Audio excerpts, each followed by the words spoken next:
વંથલીના નાંદરકી ગામે ગાડીની ખરીદી બાબતે બંદૂક તથા 2 થી 3 શખ્સોએ ઢીકાપાટુનો માર મારી ઘરવખરીમાં તોડફોડ કરતા પોલીસ ફરિયાદ નોંધાઈ છે।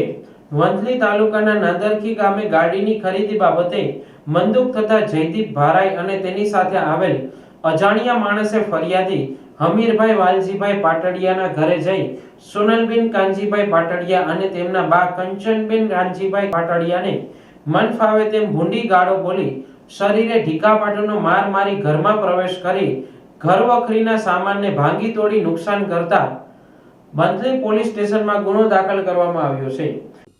હમીરભાઈ વાલજીભાઈ પાટડિયા। શું બનાવ હતો? બનાવમાં સાહેબ એવું હતું, આ લોકો કહે છે એમને મારવા આવે ને કે મકાન ખાલી કરી દો તમને, બરાબર? તો અમે હવે રહેવા ક્યાં જાય સાહેબ? અમારી મજબૂરી છે, અમે આવું નાનું એવું મકાન છે ને મજૂરી કરીને હું મારું ગુજરાન હલાવું છું। અમે કોઈને નડતા નથી, આ લોકો અમને શું કામ નડે? શા બાબતને લઈને આવે છે? એવી સાહેબ બાબતમાં એવું છે, છોકરો મારો એના ભેરો રખડતો હતો, બરાબર? હવે પછી એ લોકોએ 4 વ્હીલ આપી, મને ખબર નથી કે મને કાંઈ પૂછ્યું નથી, તો હવે મને દબાણ કરે આ લોકો કે તમે મકાન ખાલી કરી દો।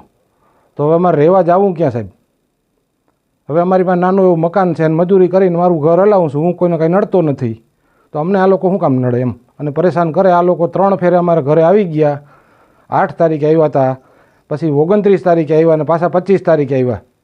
8 તારીખે આવ્યા ત્યારે ભૂપત રબારી કટારા, ભૂપત 52 અને એક અહીંનો અમારે છે જયદીપ ભારાઈ, જયદીપ સામત ભારાઈ, એના ભેરો એક બીજો અન્ય માણસ હતો, એનું નામ મને આવડતું નથી, બરાબર? એ 8 તારીખે આવ્યા હતા પહેલાં વહેલા, પછી પાછા 29 તારીખે આવ્યા, ત્યારે 3 જણા હતા, ભૂપત હતો અને એને એક આ જયદીપ ભારાઈ ને એક બીજો માણસ હતો।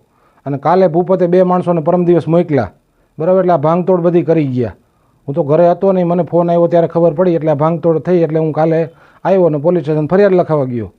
અને આ લોકો ફરિયાદ લેતા નથી સાહેબ, ખાલી અરજી લખી નાખે છે। કાલે FR ફાડી, 2 ફેરે અમે 29 તારીખે આ લોકો આવ્યા, અમે 30 તારીખે ગયા, 31ના ગયા ને 1 તારીખે એને ખાલી છે ને અરજી લીધી, ફરિયાદ નથી લખી, બરાબર? મેં જ્યારે ત્યારે કાલે SP સાહેબ પાસે ગયો ને ફોન કર્યો સાહેબ, એટલે આ લોકો ફરિયાદ FR ફાડી, ન કે FR નથી ફાડતા, સમજ્યા? પાછળનું શું કારણ? એનું કારણ હવે શું ખબર। અને એમને 3 દિવસ એને ત્યાં બોલાવ્યો, હું કામે કે તમને સમાધાન કરી દઈ, શુક્રવારે આવજો। તો અમે બધાય ગયા ત્યાં, છોકરાની વહુ, મારા ભાઈની ઘરવાળી, એની દીકરી અને હું, મેં 4 જણા ગયા। તો એ કે હવે તમે એને છે ને બોલાવી લેવું કે હાજર થઈ જશે, એ લોકો ન આવ્યા। હવે તમારી માંગ શું? અમારી માંગ એ છે આ લોકોને સાહેબ કાંઈ અમને ન્યાય મળવો જોઈએ, આ લોકો માટે આની માથે કડક ને કડક પગલાં લેવા જોઈએ। અમને ખોટી રીતે શું કામ હેરાન કરે આ લોકો? હાલો, અમે એને ક્યાંય નડતા નથી, છોકરાને જે સજા દેવી દો તમે, અને મોટે 4 વ્હીલ એને દીધું, તમને પૂછીને આપ્યું નથી। પોલીસ દ્વારા સમગ્ર ઘટનાને લઈ વધુ તપાસ હાથ ધરવામાં આવી છે। વધુમાં ફરિયાદી દ્વારા પોલીસની કામગીરી સામે પણ નારાજગી વ્યક્ત કરી, જણાવ્યું કે પોલીસ દ્વારા સમયસર ફરિયાદ દાખલ કરવામાં આવતી નથી અને ફક્ત અરજી લેવામાં આવે છે। વધુમાં આરોપીઓ વિરુદ્ધ કડક કાર્યવાહી કરવા પણ માંગ કરવામાં આવી છે। વંથલી પોલીસ સ્ટેશનના નાંદરકી ગામ ખાતે એક મારામારીનો બનાવ બને છે। આ બનાવની વિગત એવી છે કે આ કામના આરોપીઓ જયદીપ સામતભાઈ ભારાઈ તથા લક્ષ્મણ ભારાઈ બંને ફરિયાદી હમીરભાઈ પાટડિયાના ઘરે જઈને તેઓને મારામારી કરે છે, તેઓને ભૂંડી ગાળો બોલે છે અને ઘરવખરીનો સામાન ને નુકસાન કરે છે। આ અન્વયે વંથલી પોલીસ સ્ટેશન ખાતે FIR દાખલ કરવામાં આવેલ છે અને આરોપીઓ વિરુદ્ધ કડક કાર્યવાહી હાથ ધરવામાં આવેલ છે।